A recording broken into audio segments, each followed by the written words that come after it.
મને એટલી ખબર પડે સ્કોર્પિયો લેવાય ને તો કાળા કલર નો લેવાય, બીજો એકેય નો લેવાય. અંદર એટલે ખરો કાળો એકે લેવાય નહીં. બીજો એકેય નહીં. અને 21 વર્ષનો બાબુ હોય ને તો આમ લીટી ગાઈડે જાવો જોઈએ, દેખતો વંડિયું દેખતો જાવો જોઈએ.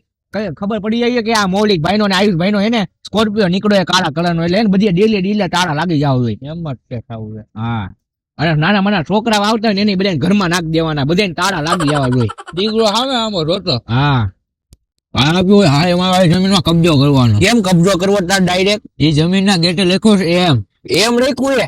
અરે એમ તો મૌલિક ભાઈ નો થાય. કાયદેસર 50% નો ભાગ લાગે એમાં. કાયદેસર નો 50% ભાગ લેવા જાય. માવો પીડો છે? માવો જ નથી. માવો નથી? નહીં. આમ નામ ત્યાં કઈ થોડું જવાય હવે. માવો ખાઈને જાય તો આપણને ખબર ન રહે કેટલા માર્યા એમ. માવા ખાધા વગર જાય તો આપણે માર ખાઈને આવી. માવો ખાધા પછી ખબર જ ન રહે કેટલા જ માર્યા. તો હવે માવાનો મેળ કર કઈ. તો કાલ હવા જેવી. હાલો કાલ સવાર થઈને માવા દેતા આવજે. હારું આ માવો નથી ખાતા તો મજા નથી આવતી હો. માથું દુખવા મળે.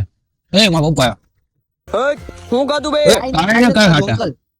માવો ખાધો હે ને? ના એટલે હું હાલો બે વસાર એક માવો આપું, પાણી વાળી આવો જાવ.